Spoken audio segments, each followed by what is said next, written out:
The Republican National Convention is set to begin Monday in Cleveland, Ohio. After the shooting in Baton Rouge, Louisiana, Hillary Clinton released a statement which reads, "Today's devastating assault on police officers is an assault on all of us. There is no justification for attacks on men and women who put their lives on the line every day in service of our families and communities. We must not turn our backs on each other. We must not be indifferent to each other. We must all stand together to reject violence and strengthen our communities. Our thoughts and prayers are with the families and friends of those who were killed and injured today." Meanwhile, Donald Trump put out a series of tweets. One reads, "We are trying to fight ISIS, and now our own people are killing our police. Our country is divided and out of control. The world is watching."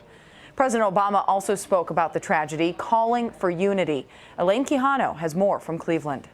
President Obama, in his comments, actually noted the political environment. The president noting that obviously with the Republican convention, the Democratic convention, over the next 2 weeks, he says that we're entering a period where the political rhetoric may be more overheated than usual. And at one point, he seemed to try and tamp down some of the very heated political rhetoric by saying we don't need inflammatory rhetoric.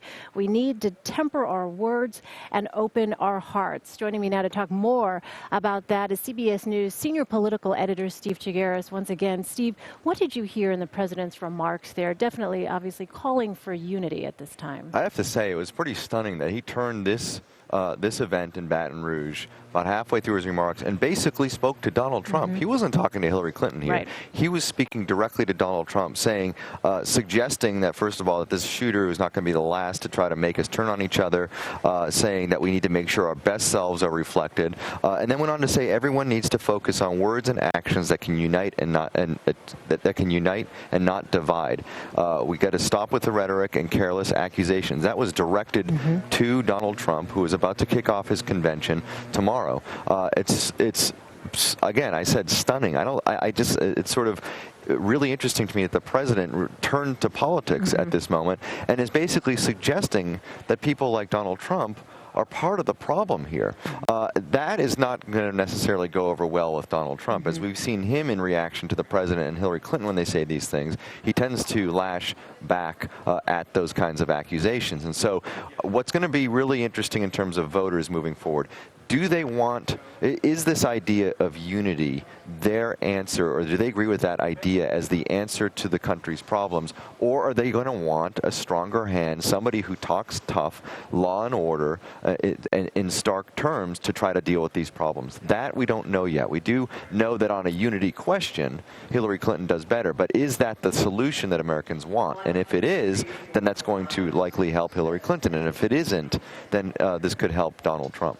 We should note that President Obama's comments on this are coming obviously in the wake of that deadly shooting, but also just after, a couple hours after Donald Trump tweeted on social media. So, Steve, you were talking about this essentially being a direct response to Donald Trump. What Donald Trump tweeted and posted on Facebook read in part, "We grieve for the officers killed in Baton Rouge today. How many law enforcement and people have to die because of a lack of leadership in our country? We demand law and order." So therein lies essentially some of that rhetoric that President Obama was indirectly referencing about a lack of leadership in the wake of this attack in Baton Rouge. Yeah, again, I'm going to use the word stunning again because I think we expected at this moment a statement of healing, from the president. It's the healer in chief, and initially he did go there, and then just switched directly to politics, to campaign politics, and basically was denouncing those kinds of things that Trump was saying, and suggesting that those kinds of tweets and those kinds of comments from Donald Trump are feeding these kinds of things. And so, again, moving forward, I think we know what's going to happen. I think we're going to hear Trump come out forcefully against that kind of reaction from Obama.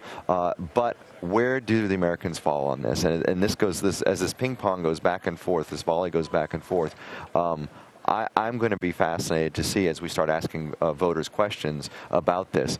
where their minds are on this. Do they side with somebody like Trump and say, look, you know what, the president hasn't been strong. This is partially the president's fault, and Hillary Clinton's prescription mirrors what the president wants to do, which is to talk about unity, stronger together. Or, do they want law and order? All right. And so we got the Hillary. Yeah, so as you're speaking there, Steve, so we just now have received the statement from Hillary Clinton on the shooting of the police officers in Baton Rouge. I'll read part of it. It says, today's devastating assault on police officers in Baton Rouge is an assault on all of us. But the statement goes on to say, we must not turn our backs on each other. We must not be indifferent to each other. We must all stand together to reject violence and strengthen our communities. Our thoughts and prayers are with the friends and families of the police officers who were killed and injured today. Working her campaign slogan into this quote, stronger together. Those two words are in there. So once again, a very different approach here from Hillary Clinton, very different tone than what we've seen from Donald Trump. Right, and as we see these kinds of events, we don't know yet, again, what do Americans want to see as a solution here? And so we'll find out more as the weeks and months go on. We'll also find out if this is an issue we're dealing with right now, and we've dealt with it over the last few weeks. Does this become an issue that we're going to be talking about in September and October? And we'll get a better sense. Again, I mentioned earlier, this is something that if we start seeing these shootings in late September when the debates start up, that's going to be a big part of the Q&A between the moderator and Donald Trump and Hillary Clinton. And you're going to really find out where the candidates are on how to deal with these issues. You're not going to get these general platitudes of Hillary Clinton saying we need to be stronger, we need to unite, and then Donald Trump just saying law and order. You're going to hear real answers from them. Or I think the moderator and the public will demand real answers from them on how they will try to deal with these problems that we're seeing.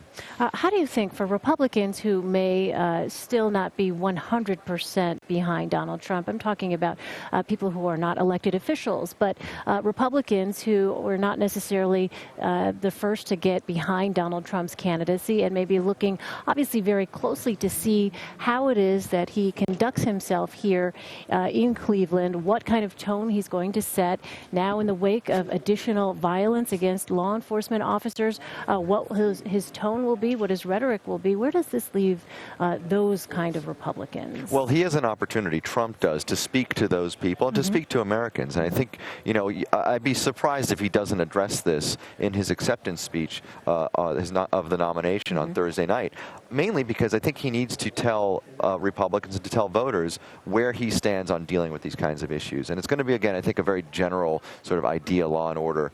We've got to fix these problems. We can't be running scared. But at the same time, it's going to be an opportunity for him to show that he can do this in a, quote, presidential way. We've been talking about that. Can Trump be presidential? We know he's going to be speaking off a teleprompter generally on Thursday night. And in that format, he's actually sounded like somebody, I think, that people can listen to and say, wow, he's actually making sense here. This isn't him just sort of shooting from the hip. I think where he gets into his worst instincts are when he's doing interviews. And we heard him the other night after what happened in France on O'Reilly, and he was he was just sort of shooting from the hip, and that's sort of the worst of Donald Trump. And that's where you sort of, I think Republicans and other voters sort of lose faith in Donald Trump as a leader, is because they hear him just sort of talking. We saw him in his introduction of Mike Pence sort of rambling on. Again, this was one of the issues he talked about, generally law and order.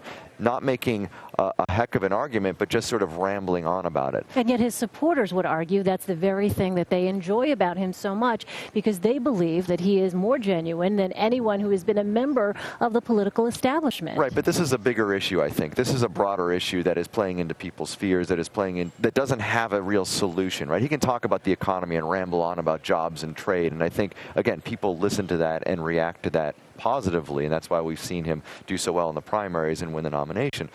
And maybe he can do this in some of the Rust Belt states in the fall. But this is a different kind of issue. This is a more emotional issue, I think, for people. This is an issue that plays into fear. I think he needs to come up with a way of talking about it that makes sense to people, right? As opposed to just sort of off the cuff, shooting from the hip type of comment on it. And I think he'll have an opportunity to do that on Thursday if he's reading off a teleprompter, as we expect him to, in a scripted format.